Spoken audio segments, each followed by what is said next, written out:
반갑습니다.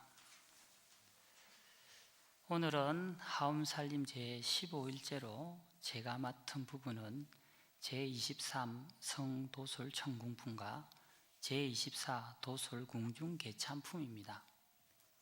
흔히 하음경의 세계를 화장장음 세계다, 중중무진 세계다, 상적 상입의 세계다, 또는 사사무예법계의 세계다라고 하여 우리가 사는 세상을 마치 제석천의 거물인 인드라망처럼 모든 것이 거듭거듭 영광관계 속에서 서로 의존하며 존재하고 있다고 합니다.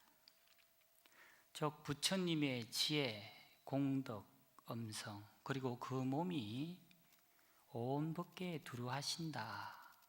이를 경전에서는 변제 또는 편제라고 합니다. 볼의 진언에 보면 아금 일신중 척현무진시 변제삼보전, 일일무술의 변제삼보전이라고 하죠. 즉 우리는 날마다 하음의 세계에서 살고 있습니다. 이를 요즘 말로 유비커터스라고 합니다.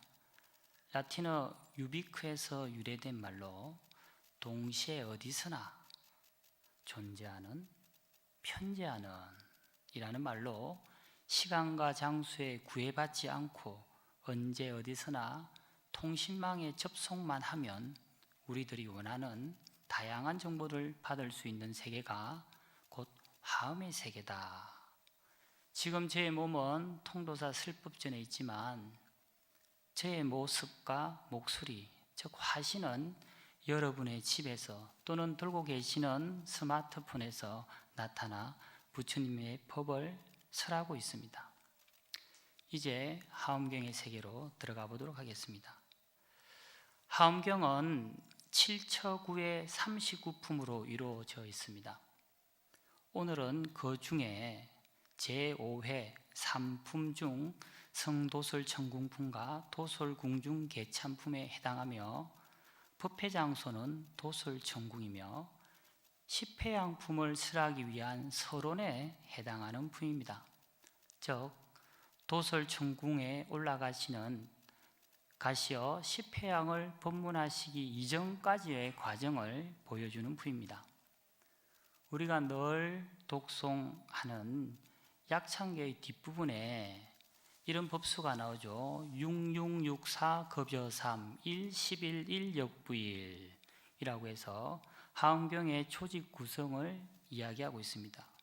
말하자면 6 보리장에서 6품을 설하시고 6 보강명전에서 또 6품을 설하시고 6 도리천궁에서 또 6품을 설하시고 4 야마천궁에서 또 법을 설하십니다. 급여라는 말은 그리고 앤드 이렇게 보면 됩니다. 그리고 오늘 우리가 아는 3품 도솔천궁에서 3품을 설하십니다.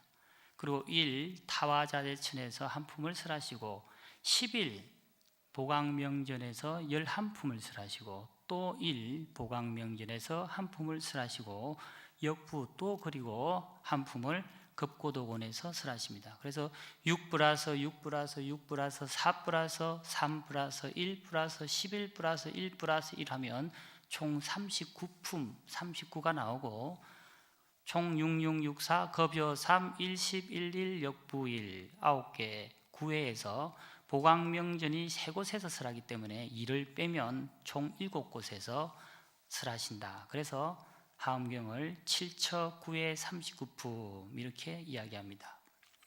자, 먼저 제23 성도솔 천궁품은 도솔 천궁에 올라가시는 내용으로 성이란 올라간다. 그래서 청량국사 증가한 스님의 청량소에 보면 앞으로 청량소라고 부르겠습니다. 청량소에 보면 불이 법계 지신으로 불기 이영일체 고명위성이다. 말하자면 부처님께서 법신의 몸으로 일어나지 않고 응하시니 그래서 오른다, 성이라고 말하셨다. 쉽게 말하면 부처님께서 보리수 아래를 떠나지 않은 채 도솔천에 오른다.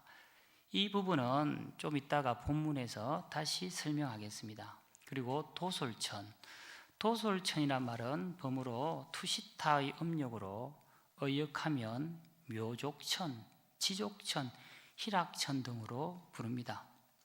욕계 육천 중에 네 번째 하늘, 욕계 육천이란 우리가 제일 먼저 일주문을 지나서 사왕천, 사천왕을 만나잖아요. 그래서 사왕천, 도리천, 야마천, 도솔천, 화락천, 타화자재천, 이걸 욕계 육천이라고 하는데 그 중에서 네 번째 하늘이 도솔천이다. 미륵보살님이 계시는 내원, 우리가 아는 서가모니 부처님께서 사바세계에 강림하시기 전 일생보처의 보살로 도솔천 내원궁에 호명보살로 계셨다. 다들 알고 계시죠? 그렇게 내원과 천인들이 즐거움을 누리는 외원으로 구성되었는데 미륵상생경에 보면 도솔천의 하루는 인간세의 400년에 해당하고 도솔천의 수명은 4000세라고 합니다. 미륵보살은 부처님 인멸 후 56억 7천만 년 후에 이 땅에 하생하여 하림은 용화수 아래에서 3번 설법하고 중생을 제도한다고 합니다. 통도사에는 사연이 깊은 용화전이 있습니다. 지난 봄 용화전에서 구화 스님께서 북골시로 쓴 연기문이 나왔는데 거기에 국군 상위병 3천여 명이 입사해 절에 들어와서 퇴거했다, 물러갔다라는 내용이 담겨져 있습니다. 즉 통도사에는 제31 육군병원 통도사 분원이 설치되었다는 역사적인 사실이 남겨져 있다는 겁니다. 지금도 용화정 벽면에 그때의 군인들이 남긴 낙서가 여전히 남아 있습니다. 그리하여 통도사에서는 이곳에 이 용화전에 참전 용사의 영혼을 위로하고 국민의 평안을 기원하기 위하여 천미륵 옥불을 봉안하기로 했습니다. 즉 도솔천 내원궁에 계신 미륵 부처님을 봉안하여 천상의 극락정토를 이곳 통도사 용화전에 건립하려는 것입니다. 자, 이제 합장하시고 경전 같이 읽겠습니다. 그때에 부처님의 실력으로 시방 모든 세계에 난나 사천하 연부제에서 열애계에서 보리수 아래 앉아 계심을 배웠으니 각각 보살들이 부처님의 실력을 받들어 법을 연설하면서 자기가 항상 부처님을 모신다고 생각하였습니다. 그때 부처님께서는 다시 실력으로 이 보리수 아래와 수미산 정상과 야마천궁을 떠나지 않고 도솔타천으로 가시어 온갖 묘한 보배로 장엄한 궁전으로 항하시었습니다.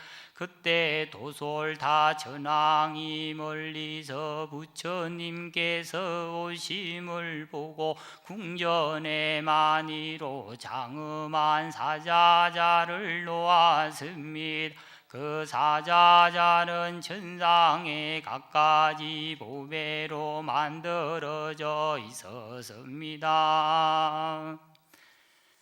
경문을 살펴보면 부처님의 위신력으로 시방의 보살들이 사천하 연부제에 열애해서 보리수 아래에 계심을 보고 보살들 각자가 항상 부처님을 모신다고 생각했다. 그래서 그때 부처님께서는 다시 실력으로 이 보리수 아래를 떠나지 않고 수미산, 말하자면 여기서는 도솔타천으로 가셨다. 조금 전에 우리가 청량수에서 성이라는 의미가 나왔었죠. 우리 금강경 제29품의 위의 적정문에 보면 이런 내용이 있습니다. 수보랴 약위인, 만약 어떤 사람이 언열에 약내 약작약화 하면, 수보랴 만약 어떤 사람이 말하기를 열에는 오고 가고 앉고 눕는다 이렇게 말하면 시인 이 사람은 불에아 소설의 내가 말하는 말을 이해하지 못하는 것이다. 알지 못하는 것이다. 아이고 왜냐하면 열애자 열애는 무소종내 영무소거다. 고명열애 오도 엄이 없고 가도 감이 없는 것을 열애라 하기 때문이다 말입니다.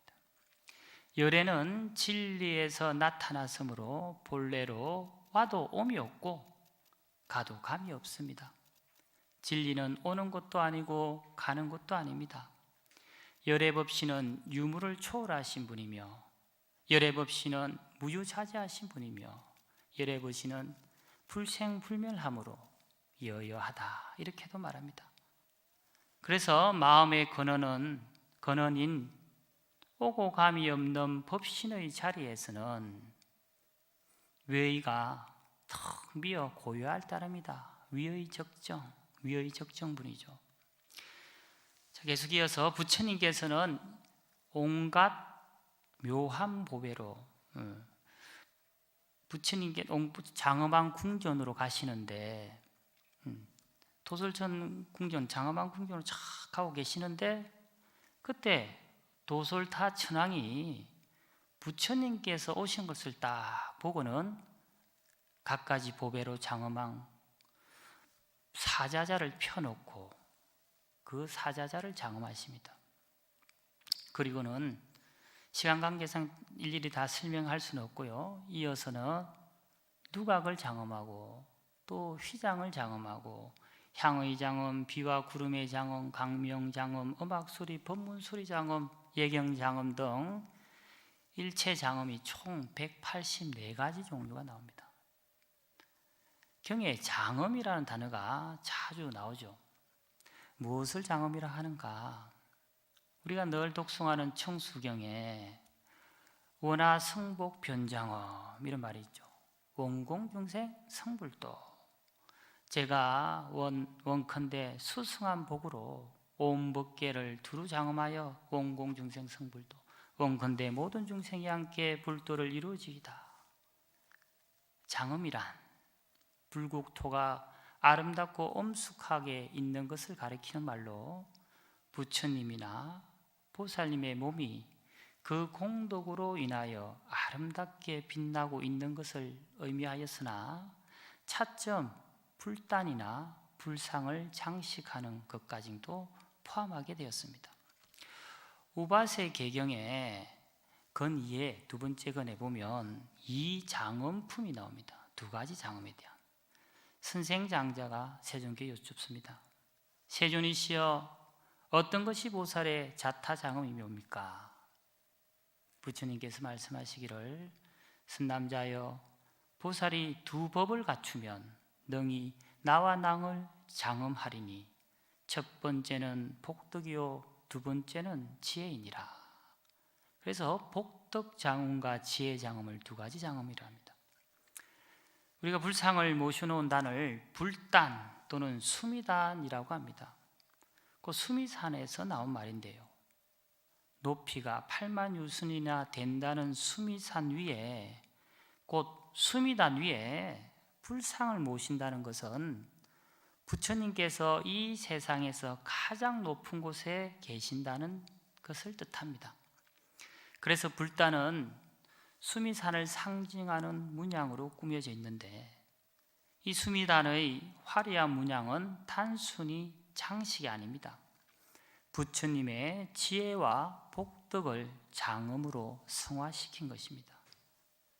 나아가 부처님의 위신력에 의해 나타나는 상스러움의 징조를 신비롭거나 신성한 동물, 말하자면 용이라든지 코끼리, 사자, 가릉빙가, 신어, 물고기, 봉황으로 묘사하는 것입니다.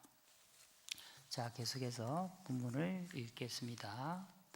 그때 도솔 전왕이 열애를 위하여 사자자를 차려놓고는 존중하는 마음을 내어 10만의 가성지 도솔 전자들과 더불어 물어 열애를 받들어 맞아드렸습니다.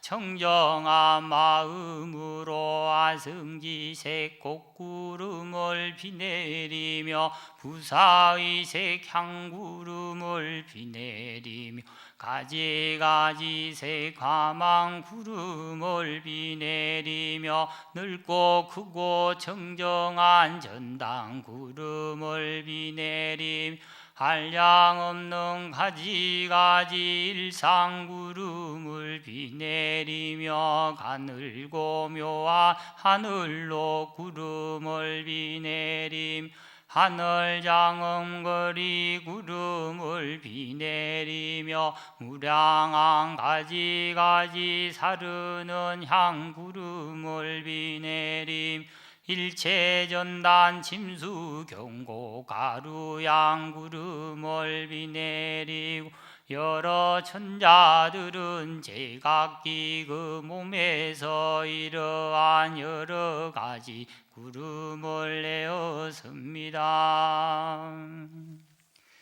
계속해서 경문을 살펴보면 여기서는 이 경문에서는 도솔천왕과 도솔천자들이 청정한 마음으로 온갖 공양거리로 공양을 올리는 장면이 나옵니다.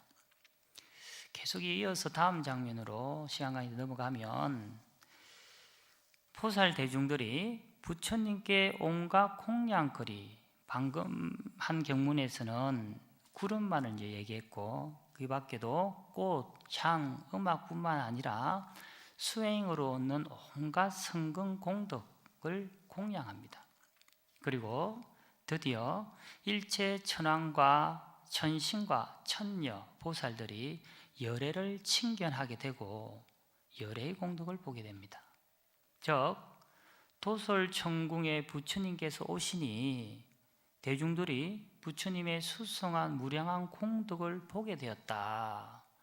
이품은 아니지만 이쁘게품 거의 끝나는 무렵에 나오는 개송 중에 잘 아는 찰진 심령가수지 대해중수 가음진 흑공가량 풍각에 무능진설 불공덕, 정말 공덕에 대해서 잘 적어놓은 구절이죠.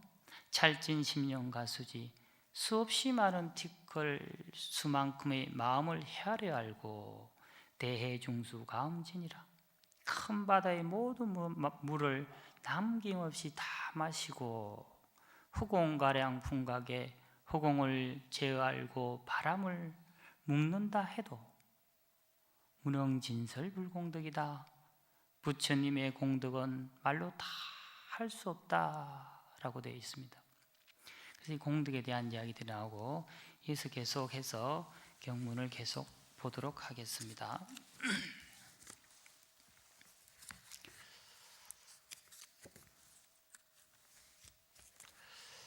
합창하시고 이때 도솔다 전항이 열애를 받들어 모든 공양거리를 장엄하게 준비하고 백천억 나윳 아승지 도솔다 천자들과 더불어 부처님을 향하여 합장하고 부처님께 여쭈었습니다. 잘 오시나이다 세존이시여, 잘 오시나이다 선서시여, 잘 오시나이다 열애영공 정등각이시여, 저희를 가엾이 여기사 이 궁전에 계시옵소서. 경문을 살펴보면 도솔천왕이 부처님께 궁전에 머물러 주실 것을 5가지 명호를 칭하며 건청하는 장면입니다. 열애가 지니고 있는 공덕의 모습을 일컬어 우리는 보통 열애시포라고 합니다. 여기서는 그중 5가지만 이야기하는데 잘 오시나이다 세존이시여, 세상에서 존귀하신 분이요, 잘 오시나이다 선서시여, 잘 선자 잘 가신다, 이 중생 세계에서 깨달음의 세계로 부처님의 세상으로 잘 가시는 분이다. 자로시나이다 열애 응공정등각이시여. 열애는 좀 전에 이야기했고 타타가타, 그리고 응공 응당이 공양받을 뿐이다. 그리고 정등각, 보통 우리는 정변지 이렇게 많이 하죠. 두루 바르게 두루 잘 하시는 분이다. 그렇게 이렇게 부처님을 근청함으로 인해서 도솔천왕은 마음이 안정되고 성건은 원만해지고 보리심을 바라는 등의 큰 이익을 얻게 되었다라는 부분입니다. 그렇게 이익을 얻고 난 후 도솔천왕은 그동안 도솔천궁을 다녀가신 10분의 부처님의 이름을 들면서 이 도솔천궁이 이렇게 가장 길상한 곳이다 라고 하면서 10가지 개송으로 각각의 10부처님께 개송으로 찬탄을 합니다.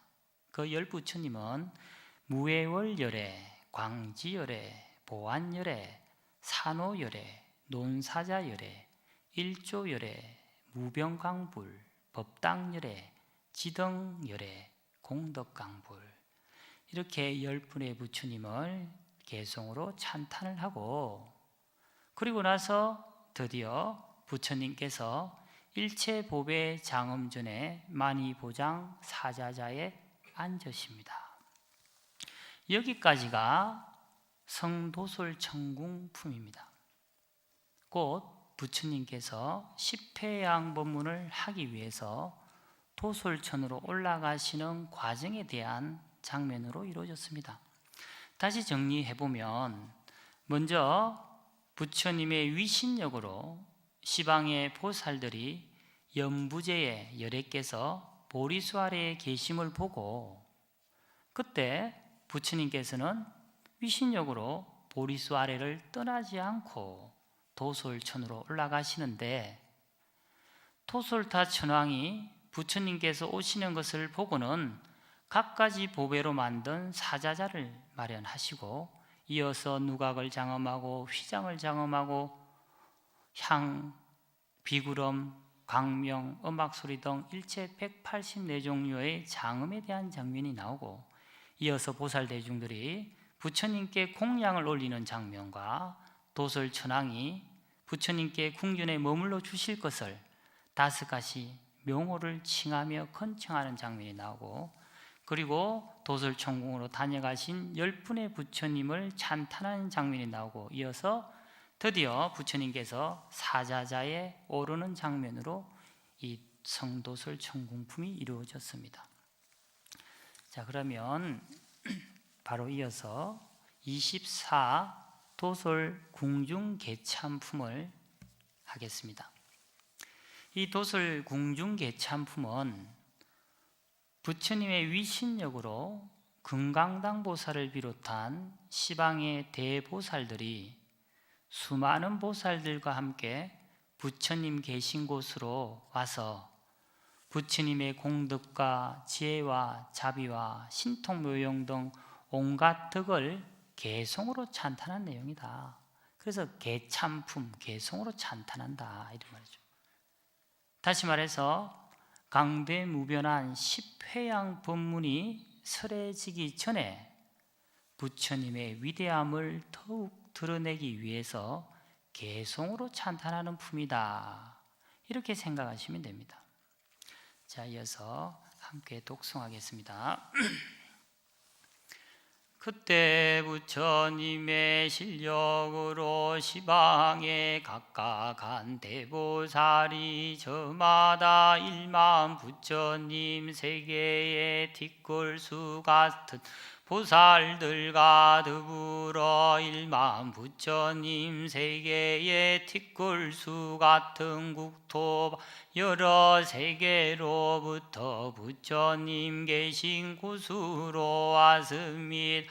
그 이름은 금강당보살, 경고당보살, 용맹당보살, 강명당보살, 지당보살, 보당보살, 정진당보살, 이구당보살, 성숙당보살, 법당부살이었습니다. 그들이 떠나온 세계는 묘보세계, 묘락세계, 묘은세계, 묘금세계, 묘만이세계, 묘금강세계, 묘바두마세계, 묘발라세계, 묘전단세계, 묘안세계였습니다. 각각 부처님 계신 데서 범행을 닦았으니 이른바 무진당불, 풍당불, 해탈당불, 위의당불, 명상당불, 상당불, 재성당불, 제자재당불, 법당불, 관찰당불이었습니다. 경문을 살펴보면 부처님의 위신력으로 시방의 보살들이 군속 보살들과 함께 부처님 초소로 왔는데, 그 보살들의 이름이 금강당 보살을 비롯한 10분의 보살이었고, 그들이 떠나온 세계가 묘보 세계를 비롯한 10가지 세계였다. 그리고 각자의 세계의 부처님이 계신 곳에서 범행을 닦았는데, 그 세계의 부처님이 무진당부를 비롯한 10분이었다라는 내용입니다. 여기서 나오는 모든 보살들과 부처님의 이름에 당자가 붙어 있는 것이 특징입니다. 그래서 제가 독송할 때 당자에 조금 액센트를 줬는데, 당이란 부처님의 도량을 장엄하는 장엄구 가운데 하나로 번이라고 하죠. 번과 함께 사찰의 마당이나 문 앞에 꽂는 일종의 깃발입니다. 또는 휘장입니다. 그래서 그 표면에 불화등을 그려서 큰 의식이 있을 때 걸었던 불구로 이 당을 걸어두는 장대를 당간 이렇게 말하고, 당간을 지탱하기 위해서 당간 좌우에 세우는 기둥을 당간지주 이렇게 말합니다. 청량수에 보면 이 당에 대해서 동명당자는 양유오이다. 동명, 이 불보살과 부처님과 보살 이 10분의 부처님 이름이 동명, 똑같이 당이라고 이름을 붙인 것은 약 대략 5가지 뜻이 있다라고 해서 당에 대해서 5가지를 설명합니다. 그래서 첫 번째가 고추로이라, 높고 뛰어나다는 뜻이니 사면의 지위가, 우리가 십신담의 십주, 십행, 십회양을 이 삼현이라 하잖아요. 사면의 지위가 지극함을 표한 까닭이요. 두 번째가 건립의라, 건립하는 뜻이니 큰 자비와 큰 지혜로 중생을 건립하고 보리를 건립하는 까닭이다. 세 번째가 귀향의라, 귀향, 도라가 향한다 라는 뜻이니 이른바 대비로 중생을 섭수하고 지혜와 원력으로 성건을 섭수하여 보리로 토라가 향하고 실제로 토라가 향하는 까닭이다. 귀향의다. 네 번째가 체진의라, 꺾어 없애는 뜻이다. 마치 용맹당 보살이 일체 모든 마군을 항복받음과 같은 까닭이다.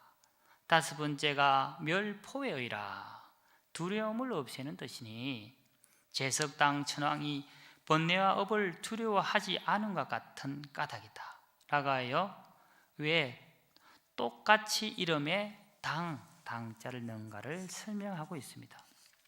그리고 또 보살들이 떠나온 세계의 이름에 모두 묘자가 나오죠. 묘자가 다 되어 있는데 묘묘세계, 묘락세계, 묘은세계, 묘금세계, 묘만이세계, 묘금강세계, 묘하다 하잖아요. 묘하다. 청량수에서는 이렇게 이야기를 합니다. 소종 내차를 계칭 묘자는 회양지력이 미선도 미어 법계고라. 본래로 온 국토에서 모두 묘하다라고 칭한 것은 회양의 힘이 비록 작은 선이라도 법계에 두려워하기 때문이다 라고 하였습니다. 다시 말해서 세 개의 이름 앞에 묘라고 칭한 것은, 즉 우리가 수행하여 지은 조그마한 공덕이 있어 회양하게 된다면 그 공덕이 온 법계에 미친다, 그런 말입니다. 저는 지난 8년간 하루도 쉬지 않고 헌신한 새벽에 기도를 하는데 꼭 기도 끝에 이렇게 축원을 합니다. 부처님, 오늘 제가 지은 공덕이 조금이라도 있다면 제게는 오지 않아도 좋습니다. 아낌없이 시방법계에 회양합니다 라고 늘 이렇게 축원을 합니다. 이와 같이 우리 불자님들도 언제나 기도 끝에 그 하는 축원에 자기 자신, 자기 가족뿐만 아니라 사바세계의 모든 중생이 성불하기를 축원한다면 그 공덕이 법계에 두루 미쳐서 모든 일들이 묘하게 이루어질 것입니다. 지금은 코로나19가 속히 종식되어 불국토가 되기를 함께 축원합시다.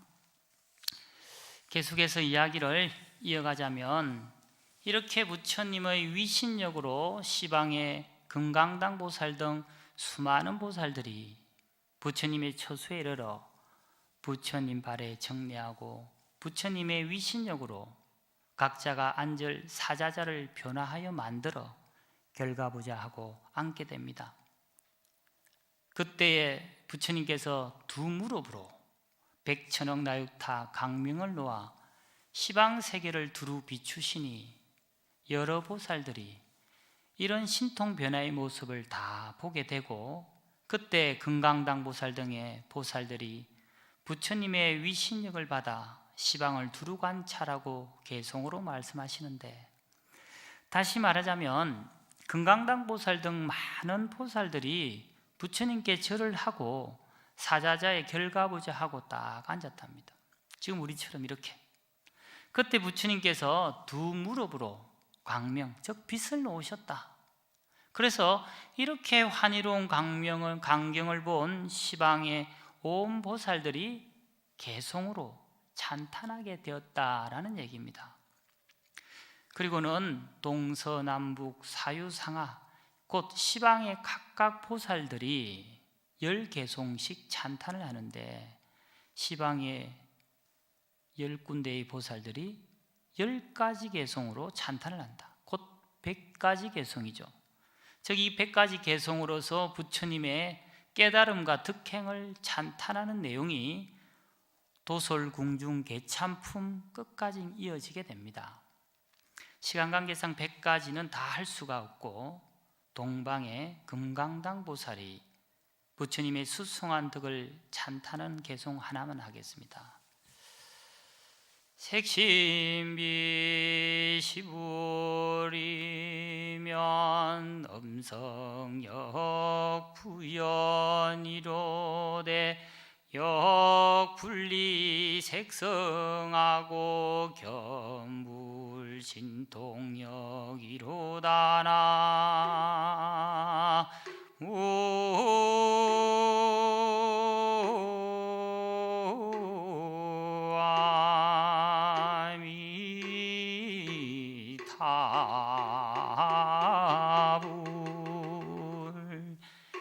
색신비시불이다.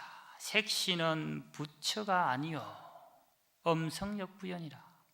음성도 역시 그러하거니와 역분리 색성하고 또한 색신과 음성을 떠나지 않고 견불신통역이로다. 부처님의 신통역을 봄이로다. 이와 비슷한 내용이 금강경 26분 법신비상분, 법신은 상, 모습이 아니다, 의 개성에 잘 나타나 있습니다. 여러분들이 잘 아시는 개성이죠. 야기색견아 이엄성구와 시인행사도 불능견열에다. 만약 색으로서 나를 보거나 또는 음성으로서 나를 구한다면 시인행사도, 이 사람은 사땡 돌을 닦는 것이니 능히 열애를 볼 수 없다. 청량수에서는 이 개성을 비색성 이현색성이다. 비색성, 형상, 색과 소리가 아니면서 형상과 소리를 나타낸다 라고 하고, 금강경 오가의 규봉 종밀 스님의 이 개송을 제27 무단 무별분의 그 첫 소절에서 이것을 똑같이 인용하고 있습니다. 이것으로 지금까지 성도설 청궁품과 도설 궁중 개찬품을 강설했습니다. 도설천이란 지족천이라고도 합니다. 원효 스님의 발심 수행장에 그 첫머리에 부재불 재불이 장엄정멸궁원 어다급회의 사욕고행이다 라고 했습니다. 부처님께서 정멸궁, 말하자면 도리천궁을 장엄하는 것은 많은 오랜 세월 동안 욕심을 버리고 고행을 했기 때문이다 라고 합니다. 즉 자기 자신의 자리에서 욕심을 버리고 수행을 통해서 만족할 줄 알고 산다면 바로 이 자리가 최상의 안락한 세계, 즉 정멸궁, 도리천궁입니다. 다시 말해서 삼독심을 버리고 소욕지족할 수 있다면 우리는 날마다 정멸궁, 도리천궁, 즉 극락세계에 사는 것이라고 할 수 있습니다. 끝으로 법정스님의 잠엄집 중에서 소족치족에 관한 글을 읽어보고 마치겠습니다. 스님들 나누신 보시면 됩니다. 이 세상에 태어날 때 빈손으로 왔으니 가난한들 무슨 손해가 있으며 죽을 때 아무것도 가지고 갈 수 없으니 부유한들 무슨 이익이 되겠는가? 할 수 있으면 얻는 것보다 덜 써야 한다. 전략하지 않으면 가득 차 있어도 반드시 고갈되고 전략하면 텅 비어 있어도 언젠가는 차게 된다. 덜 갖고도 우리는 얼마든지 행복하게 살 수 있다. 덜 갖고도 얼마든지 더 많이 존재할 수 있다. 소욕지족, 작은 것과 적은 것으로 만족할 줄 알아야 한다. 우리가 누리는 행복은 크고 많은 것에서보다 작은 것과 적은 것 속에 있다. 크고 많은 것만을 원하면 그 욕망을 채울 길이 없다. 작은 것과 적은 것 속에 삶의 향기인 아름다움과 고마움이 스며 있다.